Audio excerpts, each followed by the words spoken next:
우리 말씀 내용이 재직 세미나와 관련해서 말씀을 전하도록 하겠습니다. 나눠드린 요 책자 다 갖고 계시죠? 못 받으신 분 없죠?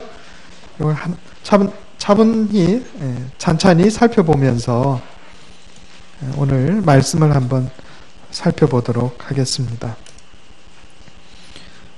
제가 차례대로 읽으면서 설명을 드리겠습니다. 양이 좀 많기 때문에 간단하게 제가 설명을 드리겠습니다.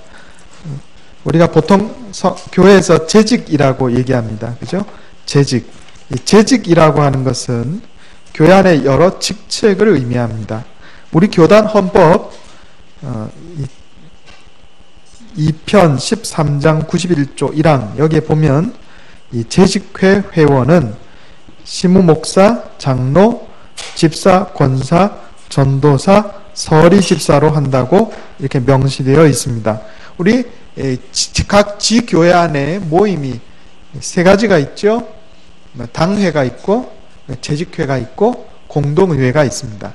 당회는 목사 장로로 시무목사, 시무장로로 이루어진 모임이 당회입니다. 재직회는 여기 기록되어 있는 것처럼 시무목사, 장로, 집사, 권사, 전도사, 서리집사 여기 재직회 회원이 되겠습니다. 공동의회 회원은 세례받은 자로서 만 18세 이상이 공동의회 회원이 되겠습니다. 교회 안에서 의결기관은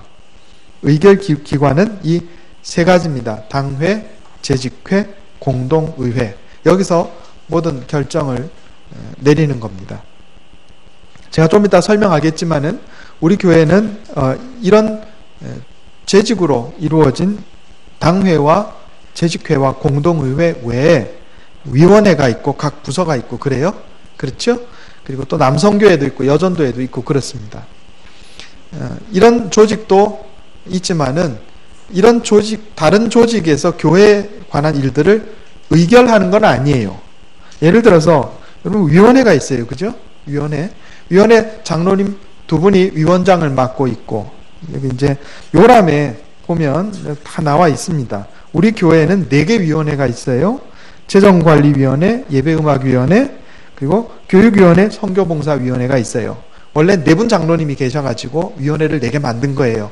근데 두 분이 우리 원로 장로님으로 은퇴하셨기 때문에 시무장로님 두 분이서 재정관리위원회, 예배음악위원회 한정환 장로님께서 맡고 계시고 교육위원회, 선교봉사위원회 김영철 장로님이 맡고 계세요. 그리고 각 위원회, 재정관리위원회, 예배음악위원회는 재정부, 장학부, 관리부, 차량부, 조경미화부, 영상음향부, 예배안내 영접부, 시온찬양대, 일림찬양대, 마하나임 찬양단 부서가 다 있어요. 세교사역부, 유치부, 아동부, 젊은이부, 장년부, 전도부, 봉사부, 사회복지부, 경로친교부, 체육선교부 부서가 다 있어요. 그런데 이런 부서들에서 어떠한 행사를 한단 말이죠. 사업 행사를 한다. 그러면 부서에서 결정됐다고 끝난 게 아니에요. 왜냐하면 그 부서는 의결기관이 아니기 때문에 그래요. 그럼 부서에서 위원회로 모여가지고 그 위원회에서 결정됐다고 끝난 게 아니에요. 왜냐하면 위원회는 의결기관이 아니에요. 그거 어디서 허락받아야 되겠어요? 당회의 의결을 받아야 되는 거예요. 그러면 각 부서에서 어떤 행사를 하기로 결정을 했어요. 교육부서에서 이번에 젊은이부에 어디로 겨울 성경학교를 또 갔다 오기로 계획을 짰습니다. 이렇게 하시면 교육위원회를 모이는 거예요. 그죠? 그리고 아동부에서 어디로 체험학습 가기로 했습니다. 그러면 계획을 교육위원회로 올려요. 그러면 교육위원회에서 교육위원장님이 그걸 받아가지고 와서 매월 마지막 주에 열리는 당회에 이것을 올려서 허락을 하는 거예요. 당회에서 의결을 하는 거예요. 다녀오시도록 허락합니다. 의결합니다. 그렇게 이게 이루어지는 거예요. 당회가 의결기관입니다. 그 외에 교회 재정에 관한 문제들은 재직회의 의결을 거쳐야 되는 거예요. 그리고 그 외에 예를 들어서 담임 목사를 청빙한다거나, 그죠? 그 다음에 부목사님을 청빙한다거나, 또 교회에서 직분자를 뽑는다거나, 이런 투표하는 일에 있어서 공동의회로 모여서 여기서 결정을 하는 거예요. 그러니까 교회 모든 일들을 결정하는 기관은, 이 회의는 세 가지죠. 당회, 재직회, 공동의회. 그래서 당회에서 허락을 받으라 이렇게 말씀을 드리는 겁니다. 각 부서에서 우리 부서에 정해진 예산이 다 있고, 우리 계획서 짜가지고 다 올렸는데 이거 내가 장로님들한테 허락받을 이유가 뭐냐? 내가 그냥 하면 되지. 그래 부서장이 독단적으로 해가지고 일 처리해버리면 끝나는 게 아니란 말이에요. 이거 우리가 교회 조직을 잘 알아야 되는 겁니다. 교회는 질서가 있는 거예요. 그리고 그 질서 안에서 이 모든 일들이 이루어지는 것이다 하는 겁니다. 그래서 금방 말씀드린 것처럼 신무 목사와 신무 장로로 이루어진 당회가 있고, 그 다음에 재직회가 있어요. 그죠? 그 재직회 안에 회원이, 물론 여기 회장은 다 담임 목사입니다. 재직회장도 담임 목사고 당회장도 담임 목사고 지금 그래 돼 있는 거예요. 공동의회 회장도 담임 목사고 조직이 그래 돼 있습니다. 재직회 회원은 시무 목사, 장로, 집사, 권사, 전도사, 서리집사 이렇게 돼 있어요. 재직은 성경의 용어로 하면 청직입니다. 오늘 말씀 한번 다시 살펴볼까요? 누가복음 12장 41절에 보면 베드로가 여짜오되 주께서 이 비유를 우리에게 하심이니까 모든 사람에게 하심이니까. 자, 묻습니다. 베드로가. 이거 우리한테만 하시는 말씀이에요? 아니면 주님을 따르는 모든 사람에게 하시는 말씀이에요? 예수님이 여기에 대해서 정확하게 대답은 안 하시지만 모든 사람에게 하신 말씀이에요. 이게 그죠? 그래서 청지기에 대한 말씀이 나오고, 자, 주인이 올 때 소유를 맡겨놓는데 생각하지 않은 날 주인이 오는데 많이 맡은 자에게는 많이 요구할 것이고 적게 맡은 자에게 적게 요구하실 것이다. 이런 말씀을 합니다. 알지 못하고 맞은 일을 한 종은 또 맞는다. 이런 말씀도 하셔요. 그죠? 보면 오늘 여기서 청직이라고 하는 용어는 헬라어로 오이코노모스라는 단어인데, 이것은 집을 말하는 오이코스하고 관리하다, 정리하다를 의미하는 네오라는 단어가 합성된 용어예요. 다시 말해서 청직이란, 재직이란 어떤 사람을 얘기하냐? 집을 맡아서 관리하는 자입니다. 교회 재직이란 교회의 모든 일들을 맡아서 관리하는 자다 하는 거예요. 그래서 재직, 교회에서 받는 직분은요, 책임이고 사명입니다. 제가 늘 말씀드리지만 교회에서 받는 직분은 감투가 아닙니다. 목사는 감투가 아니에요. 목사는 책임이고 사명이에요. 장로는 감투가 아니에요. 장로는 책임이고 사명입니다. 권사, 안수집사, 서리집사 다 책임이고 사명이지 감투가 아니에요. 이거를 감투로 생각하면 큰일 납니다. 내가 권사인데 서리집사 지가 나한테, 이거 아니에요. 그거는 교회 직분을 감투로 생각하는 거예요. 잘못 생각하는 거예요. 맡은 일이에요. 많이 맡은 자에게는 하나님께서 많이 요구하세요. 적게 맡은 자에게는 적게 요구하세요. 목사에게 제일 많이 요구하실 것이고, 장로님들에게 맡은 것을 요구하실 것이고, 우리가 하나님 앞에 가서 다 결산할 때가 있다 하는 겁니다. 여기 청지기는 주인의 소유를 맡아서 관리하는 자입니다. 사실 우리 인생의 모든 것의 주인이 다 하나님이셔요. 우리 생명도 하나님의 것이고, 또 우리가 맡아서 하는 일, 우리 가정도 하나님의 것이고 교회도 하나님의 것이에요. 우리는 하나님의 것을 내가 맡아서 관리하는 거예요. 어떻게 보면 내 인생, 내 생명의 주인도 하나님이시고 나는 내 인생을 맡은 청직이에요. 내 것이 아니란 말이에요. 내 생명 자꾸 내 거라고 생각하니까 내 마음대로 살죠. 내 재물, 내 재능이 내 거라고 생각하니까 내 마음대로 사는 거예요. 달란트 비유 아시잖아요. 그죠? 달란트. 내 재능도 하나님이 주신 거예요. 그러니까 나는 그건 맡은 거예요. 그냥 청직이란 말입니다. 그러니까 내 마음대로 살아도 안 되고 내 마음대로 써도 안 돼요. 재능이나 물질도. 특별히 우리가 교회 직분을 맡았을 때에 그 직분을 감당할 때 하나님의 뜻대로 해야 한다 하는 겁니다. 2페이지 한번 보겠습니다. 2페이지.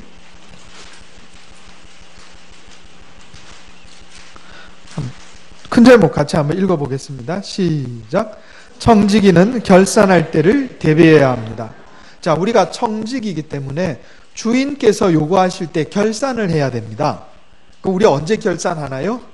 이 세상의 생명을 마쳤을 때 하나님 앞에서 결산해야 돼요. 맨 먼저 뭘 결산하겠어요? 내 인생에 대해서 결산해야 되겠죠. 네가 과연 내 뜻대로 살았는가 한번 보자 그러실 거예요. 그리고 또 가정에 대해서 결산하실 거예요.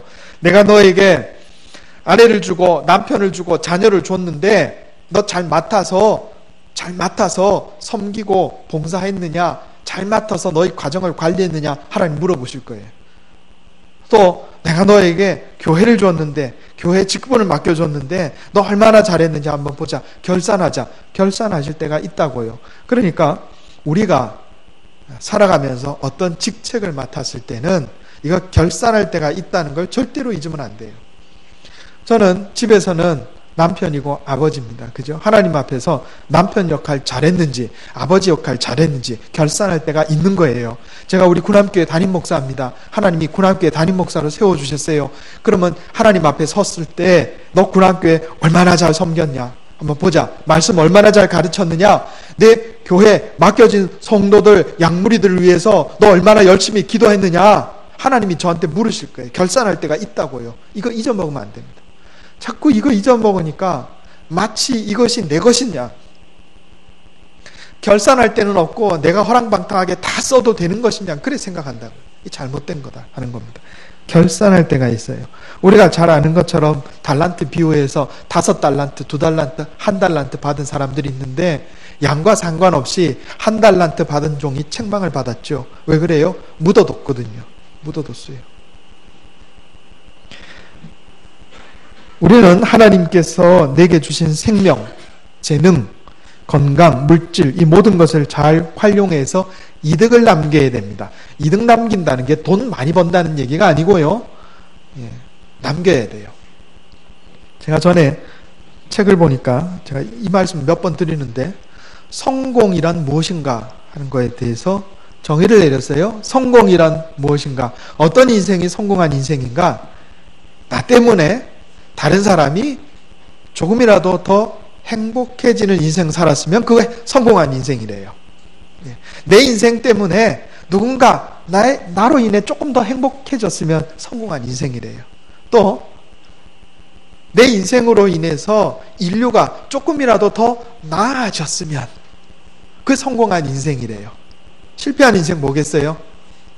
돈을 아무리 많이 벌어도, 공부 아무리 많이 해도, 아무리 높은 권세 있는 자리에 앉았다 할지라도 내 인생 때문에 다른 사람이 불행해지면 그 실패한 인생입니다. 출세한 걸로 따지면 히틀러만큼 출세한 사람 몇 명 되겠어요?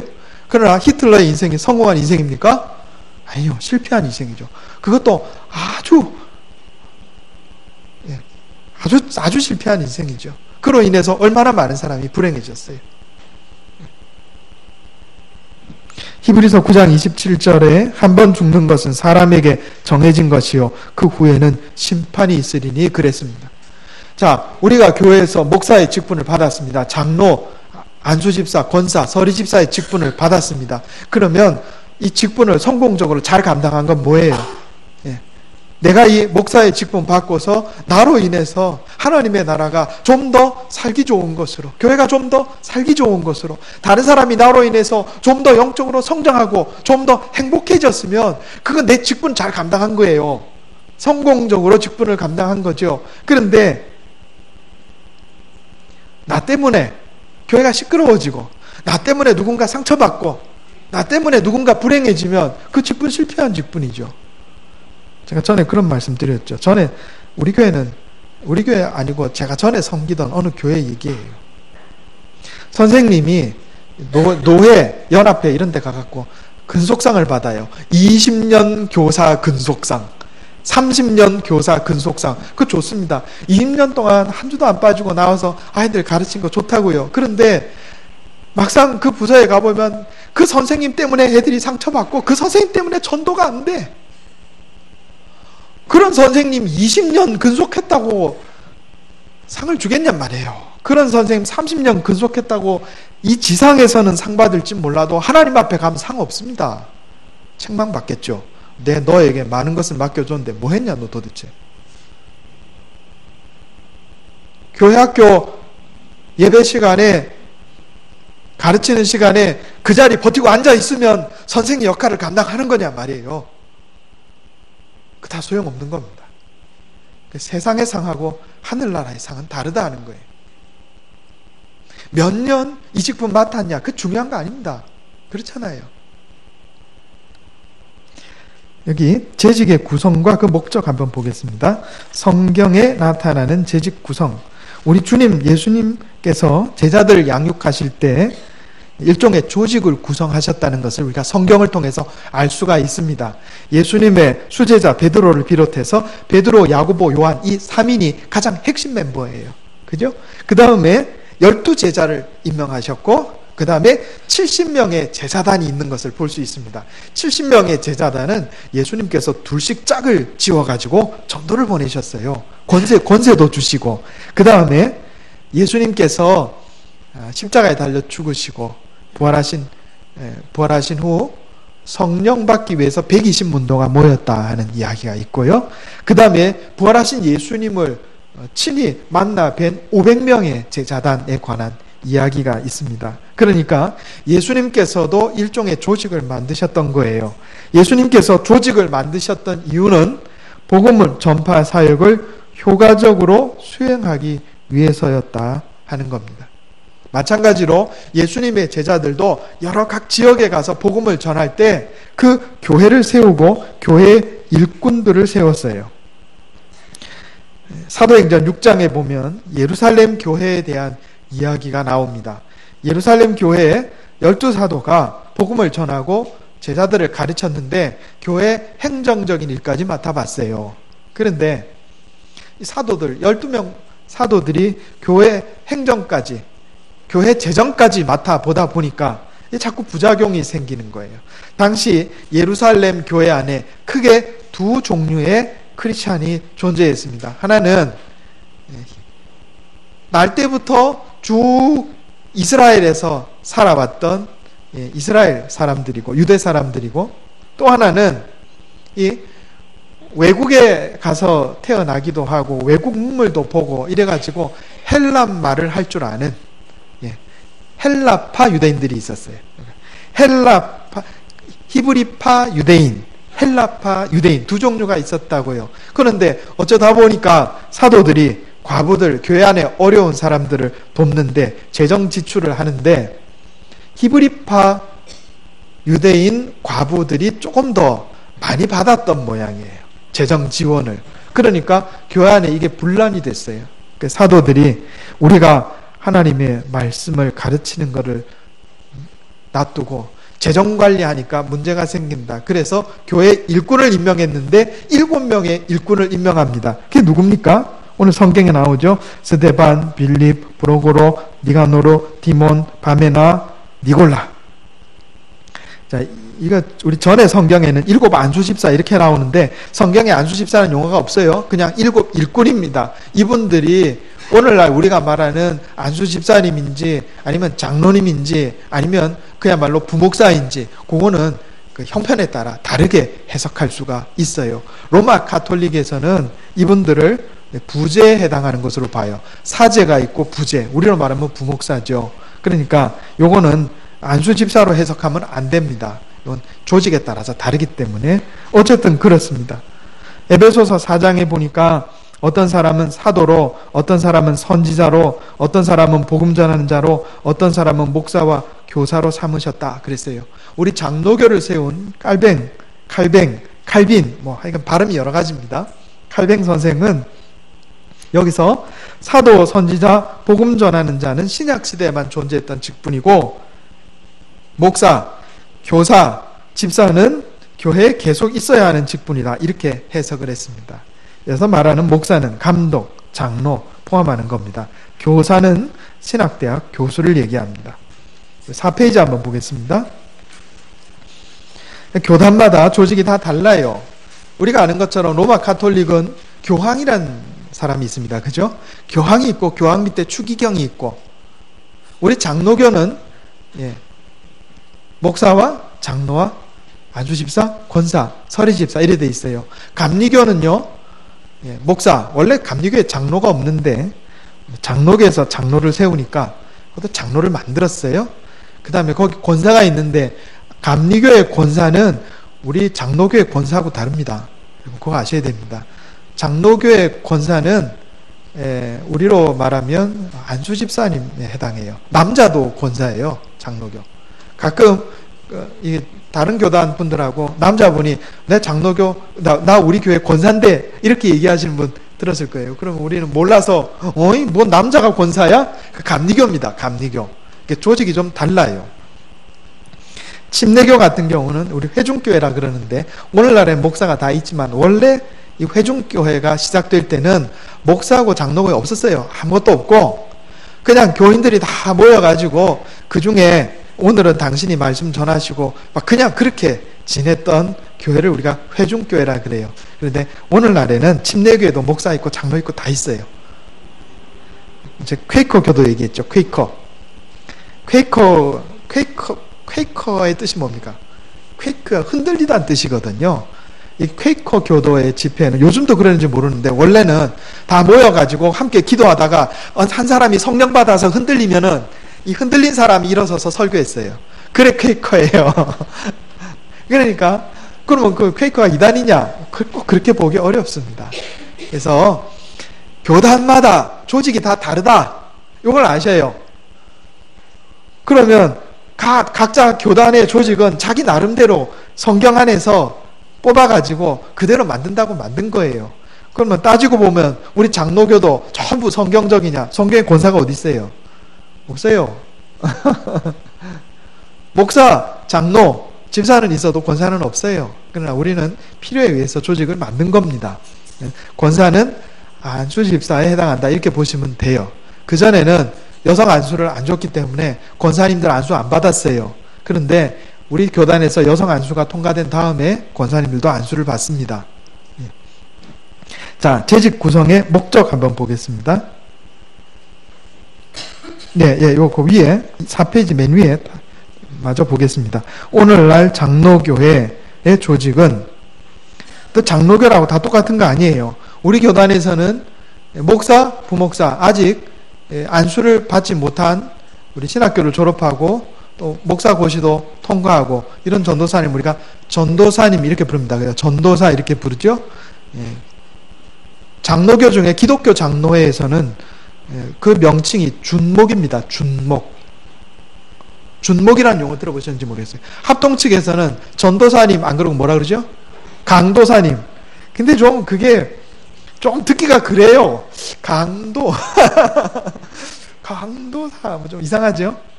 그게 이제 우리 전도사님이란 말이 의미는 똑같은 겁니다. 어쨌든 그렇습니다. 우리 교단은 장로, 집사, 권사의 항존직. 자, 이게 제가 설명할 텐데 항존직 그러니까 이게 좀 오해하는 분들이 있어요. 한 번 내가 목사면 죽을 때까지 목사구나. 아니요, 그거 아닙니다. 그런 뜻이 아니에요. 한 번 장로면 죽을 때까지 장로구나. 아니에요. 그런 뜻이 아니고 항존직은 항존직분, 다시 말해서 예수 그리스도께서 오실 때까지 교회에 꼭 있어야 할 직무, 바로 그 직무를 감당하는 사람을 항존직분자 이렇게 얘기하는 겁니다. 뭐 예수님 오실 때까지 목사라는 직책은 교회에 꼭 있어야 되는 거예요. 장로라는 직책, 안수집사, 권사라는 직책은 꼭 있어야 된다. 이렇게 해서 이게 항존직인 겁니다. 한 번 항존직, 죽을 때까지 항존직 그거 아니에요. 미국 같은 데 가면은 장로님 임기 3년입니다. 3년 지내면 끝나는 거예요.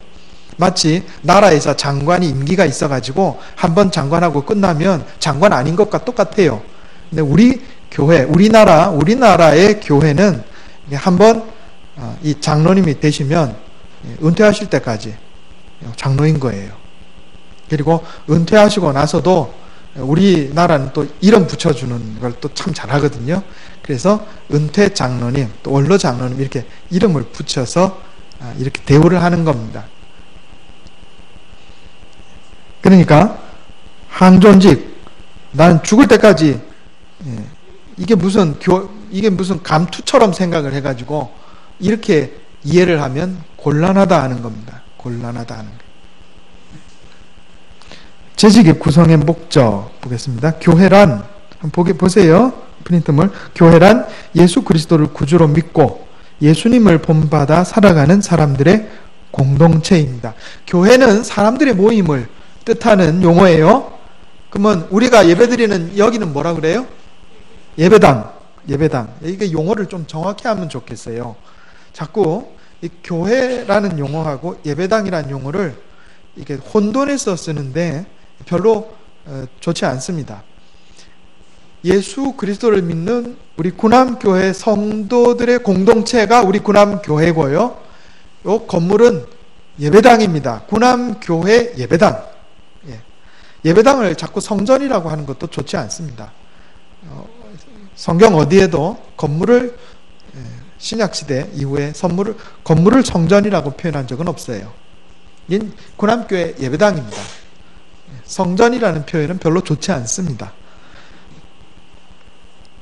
자, 예배당은 교회 구성원들이 모여 예배드리며 교육하고 교제하며 사랑으로 서로 섬기며 선교하는 장소입니다. 장소.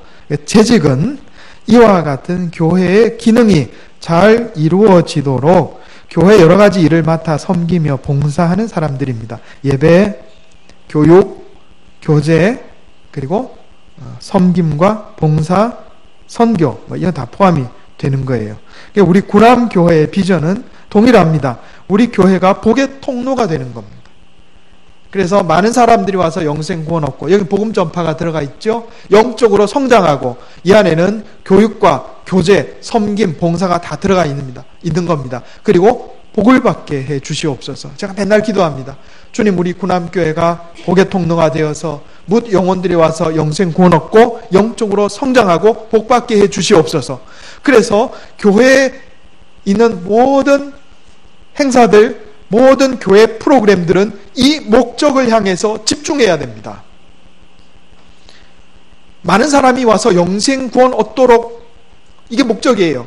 그리고 우리 구남교회 성도들이 먼저 영적으로 성장하도록, 그리고 복을 받도록, 그리고 그뿐만 아니라 우리 교회가 통로가 돼서 다른 교회 밖의 사람들에게도 복음을 전하고 말씀을 가르치고 또 영적으로 성장하고 복을 받게 하도록 우리가 복의 통로가 되는 거예요. 그러니까 우리가 먼저 구원 얻고 영적으로 성장하고 복 받아야 되겠죠. 교회의 모든 행사, 모든 프로그램은 여기에 집중해야 됩니다. 여기서 벗어나면 이건 이탈된 거예요. 우왕좌왕하는 겁니다. 하나님께서 여호수아에게 너는 좌로나 우로나 치우치지 말고 내가 너에게 명한 이 율법의 말씀을 네 마음에 두고 내 입에 두고 실천하라, 이렇게 말씀하셨잖아요. 그러니까 우리도 그래 해야 돼요. 우리 교회에서 하는 행사가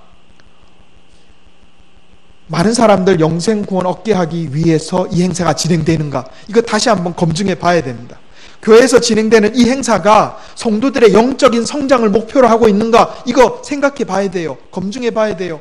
우리가 하는 이 행사가 성도들이 하나님께서 주시는 풍성한 복을 누리도록 하기 위한 행사인가 확인해야 돼요. 그리고 이 근본적인 목적에 맞지 않는 행사는요, 잘라내야 됩니다.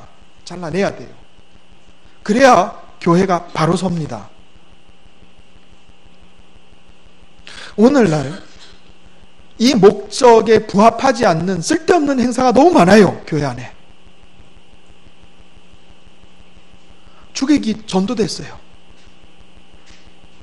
노회나 총회에서요, 이 목적하고 부합되지 않는 그런 행사들이 너무 많아요. 그거 다 쓸데없는 거예요. 아까 오늘 제가 오전에 말씀으로 전했지만 그거 다 이파리예요. 열매 아니에요. 우리 주님께서 오셔서 이파리 빼고 열매 찾는데 열매는 없고 잎사귀만 무성한 거예요. 우리 그렇게 되면은 하나님 앞에 심판받습니다. 하나님 앞에, 심판대 앞에 섰을 때 반드시 거기에 대해서 하나님 물으실 거란 말이에요.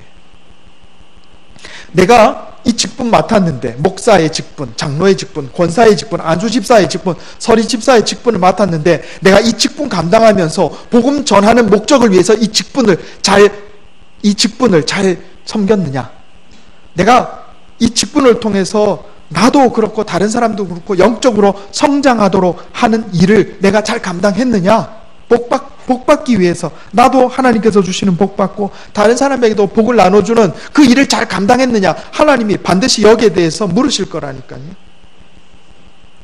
내가 몇십 년 동안 목사의 역할을 감당했는데 복음 전하기는커녕 교회 문제만 일으키고 교계를 썩게 만들고 나의 이익만 차리고 하나님께서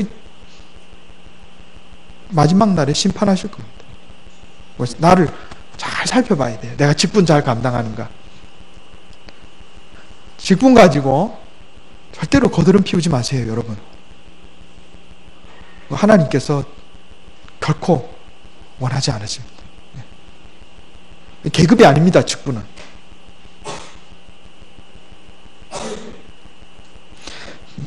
교회는 성장해야 합니다. 우리 주님 예수님께서 너희는 가서 모든 족속으로 제자를 삼으라. 아버지와 아들과 성령의 이름으로 세례를 주고 내가 너에게 분부한 모든 것을 가르쳐 지키게 하라. 여기도 나오죠. 자, 제자 삼으라 하는 것은 총체적인 명령이고 그 안에 복음을 전해서 세례를 주고, 그죠? 그 다음에 예수님께서 분부하신 것을 가르쳐서 지키게 하라. 자, 그렇게 살면 복받는 인생 되는 거예요. 여기도 영생 구원 얻는 것, 영적으로 성장하는 것, 복받는 게 다 포함이 되어 있다 하는 겁니다. 교회 성장이라고 하는 것은 단순히 우리 교회에 더 많은 사람이 출석하는 것을 의미하는 게 아닙니다. 그게 아니고 금방 말씀드린 것처럼 믿어서 영생 구원 얻는 사람들이 증가하는 것이 교회 성장이고, 성도들의 영혼이 영적으로 성장하는 게 교회 성장이고, 성도들의 삶이 복을 받아서 풍성해지는 게 교회 성장입니다. 그래서 5페이지 한번 보세요. 교회에서 재직을 구성하는 목적은 바로 이와 직접 관련이 있습니다. 효과적인 전도, 효과적인 교육, 효과적인 섬김 봉사를 위해서 재직이 필요합니다.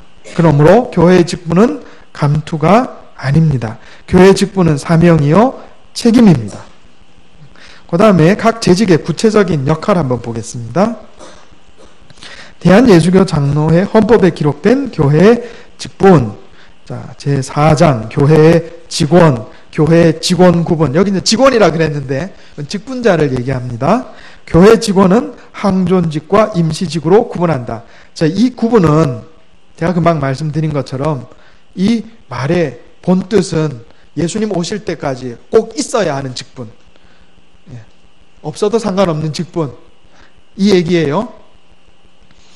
항존직은 장로, 집사, 권사이며 여기서 말하는 집사는 안수 집사님을 얘기합니다. 그 시무는 70세가 되는 해에 연말까지로 한다. 장로에는 두 가지가 있으니 설교와 치리를 겸한 자를 목사라 하고 치리만 하는 자를 장로라 한다. 저도 우리 헌법에 따르면 저도 장로입니다.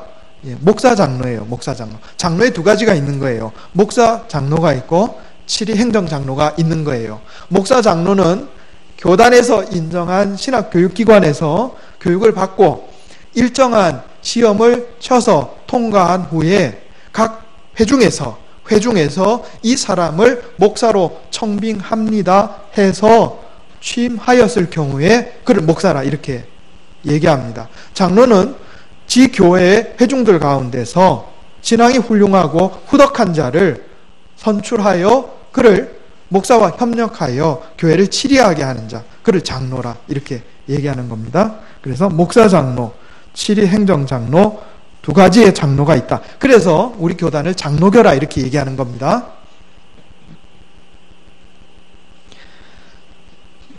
자, 임시직은 전도사, 서리, 집사이다 하는 겁니다. 금방 제가 설명한 것처럼 교회에는 그 머리가 되시는 예수 그리스도께서 다시 오실 때까지 반드시 해야 할 직무가 있는데 그것을 항존 직무라 하고 그 직무를 수행하는 이들을 항존직이라고 부릅니다.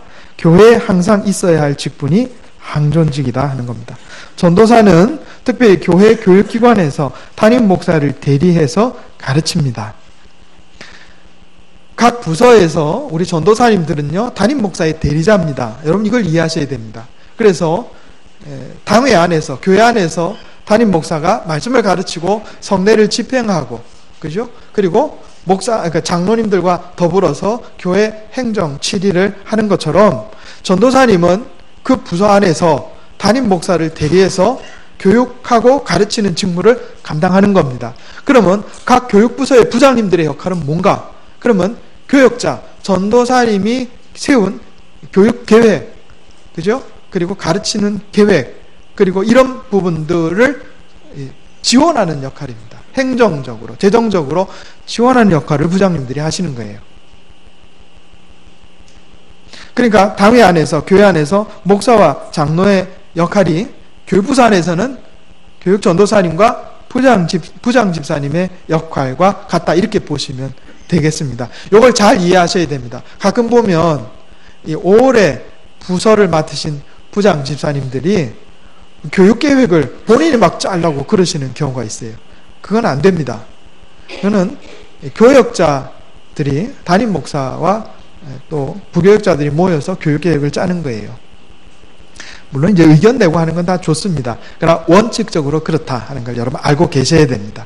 그래서 부장님들은 각 부서의 전도사님들이 교육을 추진할 때 그 부분을 행정적으로, 재정적으로 어떻게 하면 서포트할 수 있겠는가, 여기에 대해서 관심을 기울이시고, 또 장로님들이 교인들을 돌보듯이, 그죠? 여기 보면 이제 나오는데, 부장님들은 선생님들을 돌보는 거예요. 부장님들은. 네, 보겠습니다. 목사의 직무. 목사는 하나님의 말씀으로 교훈하며 성례를 거행하며 교인을 축복하며, 축복은 기도하는 겁니다. 장로와 협력하여 치리권을 행사합니다. 자, 다 아시는 거죠? 장로의 직무는 다음과 같습니다. 장로는 교회의 택함을 받고 치리회의 회원이 되어 목사와 협력하여 행정과 권직을 관장합니다. 자, 목사의 소속은 노회입니다. 노회.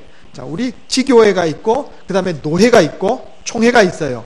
여기서 사실상 헌법의 의미에서 교회라고 하는 것은 노회입니다. 노회.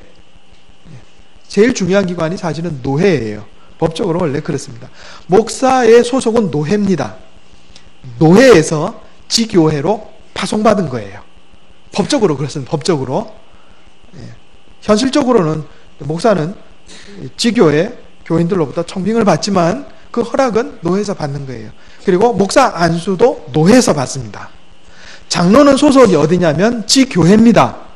목사의 소속은 노회고 장로의 소속은 지교회예요. 그래서 장로님들 중에 노회 총대를 선출해서 노회로 보내면 노회 회원이 됩니다. 그거는 일시적으로 그렇게 되는 거예요. 사실상 현실적으로 노회에 늘 가시는 장로님들은 늘 갑니다. 그거는 이제 선임 장로님이기 때문에 늘 가는 거예요.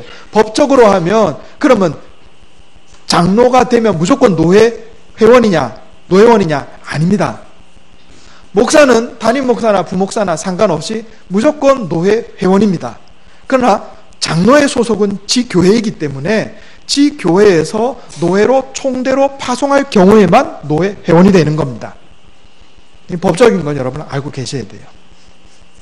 그래서 장로 안수는 지교회에서 받습니다. 목사 안수는 노회에서 받는 겁니다. 그게 달라요. 장로의 직무는 뭐냐? 자, 여기 보면 목사와 협력하여 행정과 권징을 관장한다. 사실은 장로님들이 이 행정, 주로 교회 안의 행정이라고 하는 것은 재정에 관련된 부분이고, 또 교회를 운영하고 관리하는 이 모든 것을 다 해당하는 겁니다. 권징.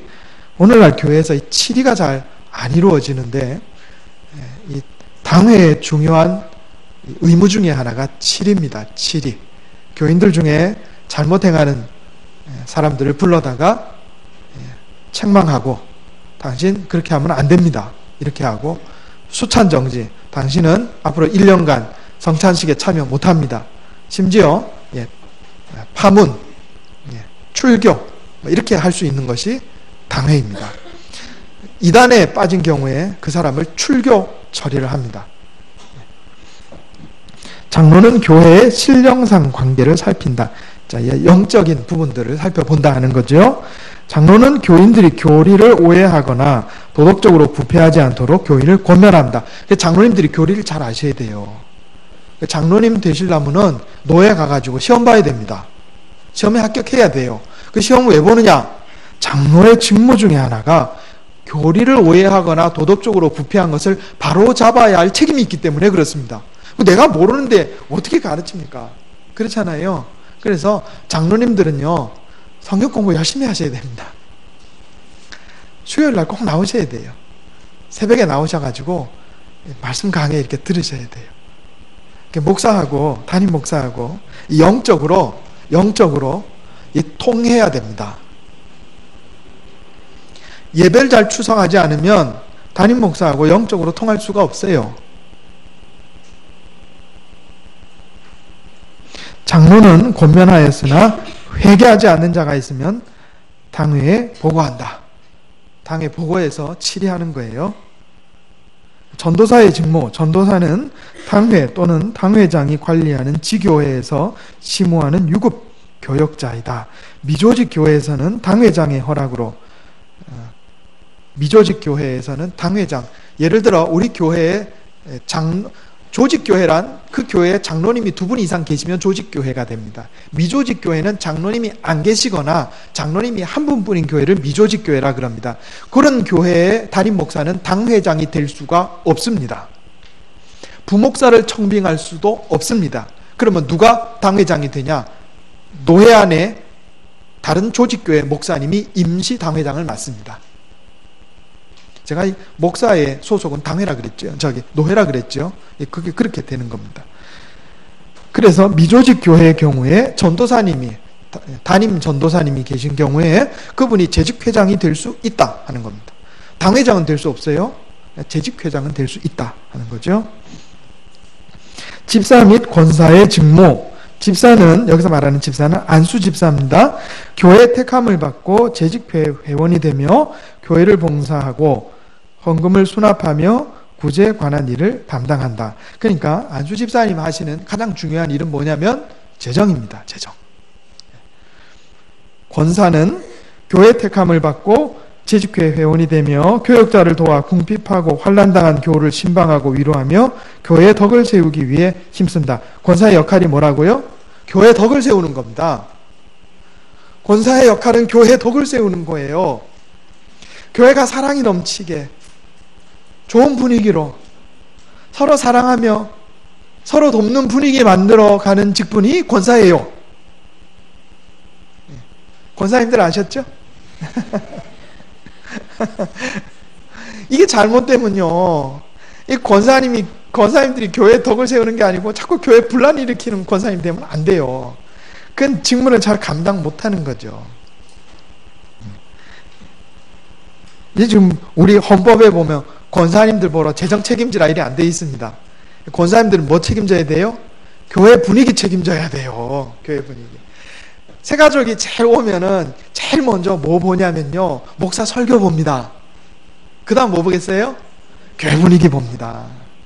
그래서 예배가 은혜스럽고 교회 분위기가 좋다 싶으면 아우 내가 여기 등록해가지고 내가 여기서 신앙생활 해야 되겠다 이런 마음이 드는 거예요. 그런데 교회 왔더니 교회 분위기가 와이 쌀쌀맞다, 분위기가 영 이상하다. 그러면 아우 여긴 내 자리가 아닌가 보다 이렇게 생각하는 거예요. 자, 기타 조직과 역할 다 돼갑니다. 제가 짧게 마치겠습니다. 금방 말씀드린 것처럼 우리 교회 안에는 조직이 있어요. 그죠? 재직들이 맡은 위원회 각 부서가 있고 또 부장들이 있고 차장, 총무, 회계 이렇게 돼 있어요. 금방 말씀드린 것처럼 의결기관은 당회, 재직회, 공동의회입니다. 이 위원회라든가 각 부서는 결정을 내리는 기관이 아니에요. 일하는 기관이에요. 그래서 의논해서 이거 합시다 계획을 세워도 어디에 보고해요? 당회에 보고를 해서 허락을 받아야 되는 거예요. 물론 그것이 부서에서 이 일을 하겠다는데 당회에서 하지 마시라 그런 일 없습니다. 없어요. 재정이 부족해서 이건 다음에 합시다 이런 경우는 있어도 없어요. 없으니까 최선을 다해서 일하시되, 그러나 당회 보고도 안 하고 계획 다 세우고 가서 행사 다 끝나고 나서 우리 이거 했는데요 이러시면 안 된다는 겁니다. 부장님들 가끔 오해하세요. 내가 이 부서 부장인데 지가 장로라고 해도 자꾸 이렇게 생각하시는데 그러면 안 돼요. 그럼 교회 질서가 무너지는 거예요. 내 부서가 재정관리위원회에 속해 있으면 재정부 위원장 장로님에게 허락을 받아야 되는 거예요. 미리 말씀을 드려야 되는 거예요. 그러면 우리 당회 목사와 장로님들은 매주 모입니다. 사실 당회 한 달에 한 번 정기당회를 하지만 예배 전에 매주 모여요. 그러면 각 부서에서 올라온 이야기들 다 나눕니다. 그래서 임시당회 열어가지고 그러면 그렇게 허락해 주도록 하죠. 이렇게 해서 다 가는 거예요. 이것이 돼야 되는 겁니다. 또 어떤 분들 보면은 부서 부장님이요, 위원회에 소속되어 있는 위원장 장로님한테 말씀 안 드리고 바로 저한테 가져와서 말씀하시는 경우가 있어요. 그러면 안 돼요. 그런 경우에 제가 또 받아가지고 다시 그 위원장 장로님하고 의논을 하기는 합니다만은 그거는 이게 순서가 이게 거꾸로 되는 거예요. 그러니까 부서 부장님들은 자기가 소속되어 있는 위원회 위원장 장로님하고 의논을 하셔야 돼요. 그래서 장로님들이 그거 가지고 저하고 의논을 하시는 거예요. 당회 때. 이렇게 돼야 됩니다. 이게 자꾸 엉키면요, 교회 일이 아주 힘들어지는 거예요.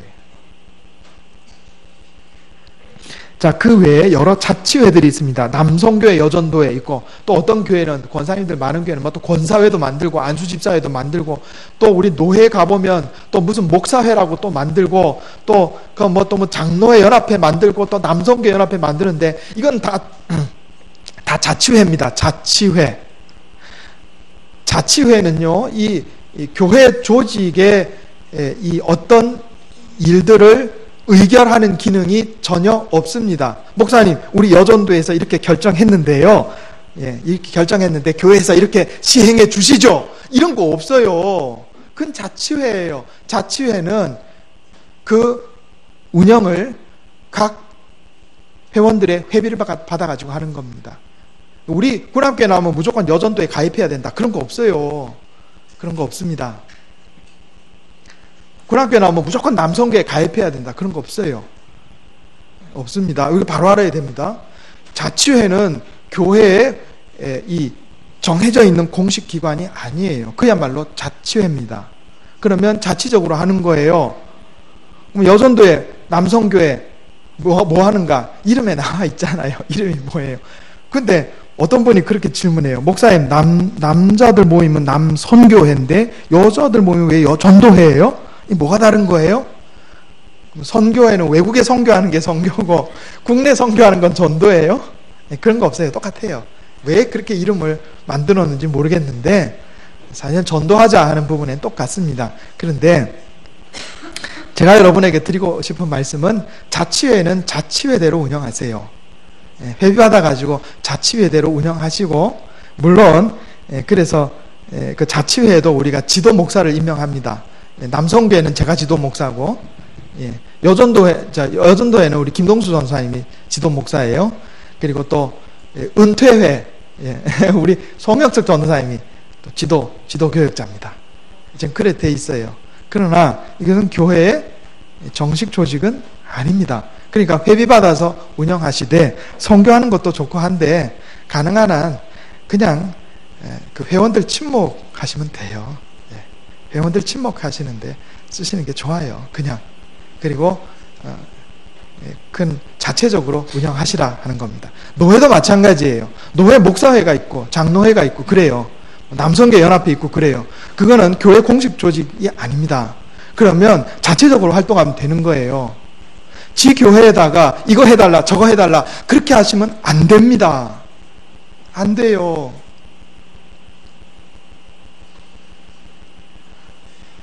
이 노회 보면 잘못되어 있는 게 많아요. 왜 자치회 친교 모임에서 지교회 공식 조직되어 있는 지교회에다가 이런저런 요구를 하냐 말이에요. 그 교회 재정 들어갈 일을, 교회 재정이 사용되어야 할 일들을 왜 친교 조직들이, 자치 조직들이 우리 당신네 교회 가서 이거 할 테니까 알아서 하시오. 교회 재정이 들어가야 되는데 그렇게 하면 안 됩니다. 교회 예식을 한번 보겠습니다. 교회 예식. 교회 안에는요 예식이 있어요. 결혼 예식, 장례 예식, 기타 예식이 있어요. 그죠? 이 교회 모든 조직과 행사는 금방 우리 말씀드린 것처럼 많은 영혼이 와서 영생구원 얻고 영적으로 성장하고 복을 받도록 하는 목적을 지향해야 하는 겁니다. 이건 교회도 그렇고 노회도 그렇고 총회도 그래요.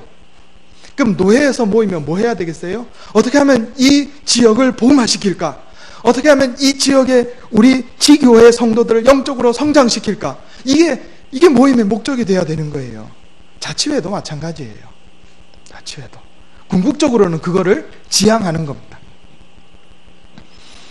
자, 교회 예식 중에 제가 특별히 장례 예식에 대해서 말씀드릴게요. 여기는 안 적혀 있는데 우리 요람에 보면 요람 뒤편에 제가 요걸 상세하게 넣어놨어요. 그래서 특별히 구역장님들 또 권사님들 또 항존 직분자들은 요거 다 보셔야 돼요. 장례를 하는데 장례를 치를 때 공식 예배를 4번 드립니다. 자, 제일 먼저 무슨 예배 드려요? 임종 예배. 그 다음 무슨 예배 드려요? 입관 예배. 세 번째 무슨 예배 드려요? 발인 예배. 그 발인 예배를 우리가 장례 예배라 그럽니다. 네 번째로 뭐예요? 하관 예배. 요 4 예배가 공식 예배입니다.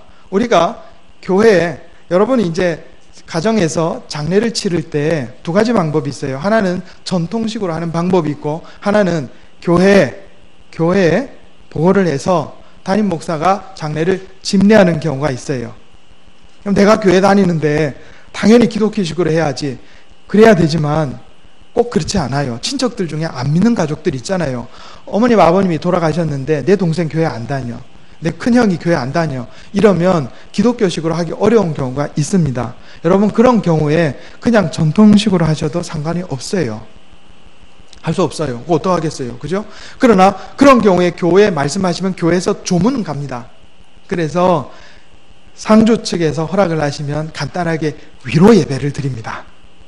또는 상주 측에서 허락을 안 하시면 교회식으로 간단하게 조문하고 장례를 돕습니다. 그 정도예요. 그러면 교회에서 장례를 치러주기를 원하시면 교역자에게 요청을 하셔야 돼요. 기독교식으로 장례를 치러주시는데 목사님 장례를 집례해 주십시오. 이렇게 말씀하시면 제가 당회에 얘기를 해서 당회에서 결의를 해서 그러면 교회에서 장례를 치기로 하는 겁니다. 그런 경우에는 가족들하고 다 합의가 되셔야 돼요. 가족들하고 다 합의가 되셔가지고 그러고 난 다음에 저한테 오셔서 부탁을 하셔야 된다고요. 교회식으로 장례를 치르고 있는데 갑자기 큰아버지가 딱 나타나가지고 전부 다 치워버리고 이게 지금 뭐냐고 막 이렇게 난리치면 곤란합니다. 그죠?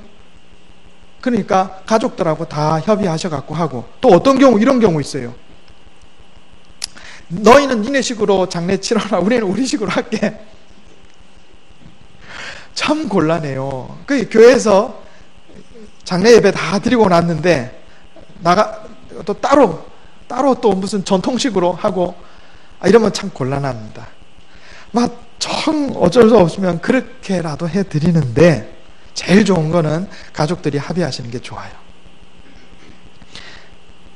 결혼식도 마찬가지입니다. 가끔 어떤 분들 와가지고 목사님 우리 결혼하는데요 와가지고 목사님 우리 일반식으로 결혼하는데 성원 선언만 해주십시오. 이런 분들이 있어요.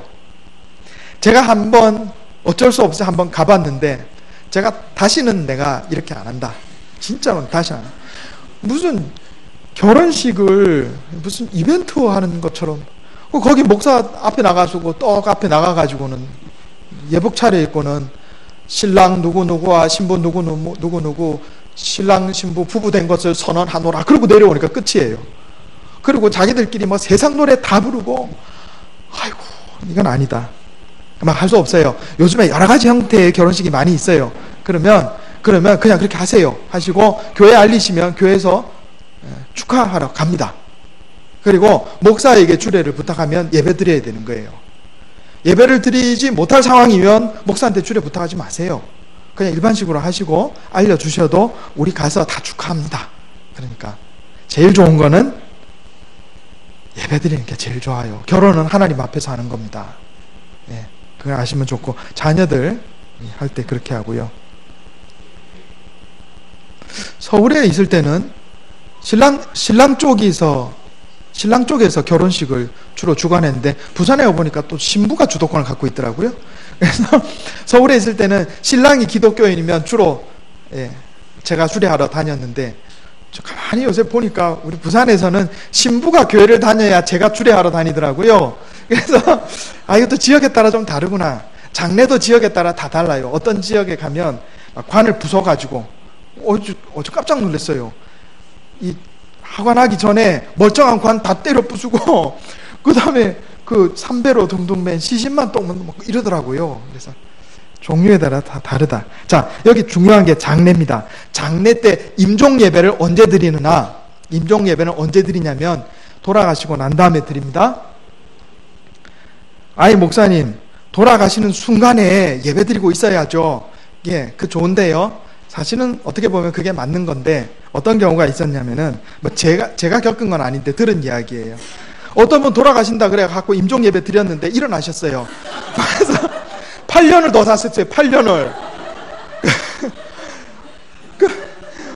그 임종 예배가 뭐가 되는 거예요? 임종 예배 다 드렸는데 그러면 살아나신 분을 임종 예배 들었으니까 빨리 가세요 이럴 수도 없고. 그러니까 임종 예배는 돌아가신 다음에 드리는 겁니다. 또 하나. 옛날에 우리가 농촌 사회 때는 이제 돌아가시면 시신을 집에 이렇게 모시고 목사님 모셔서 임종 예배 드려주세요 이래 했단 말이에요. 그런데 지금 시대가 달라졌어요. 돌아가셨는데 병실에다가 시신을 1시간, 2시간 두면은 병원 사람들 욕합니다.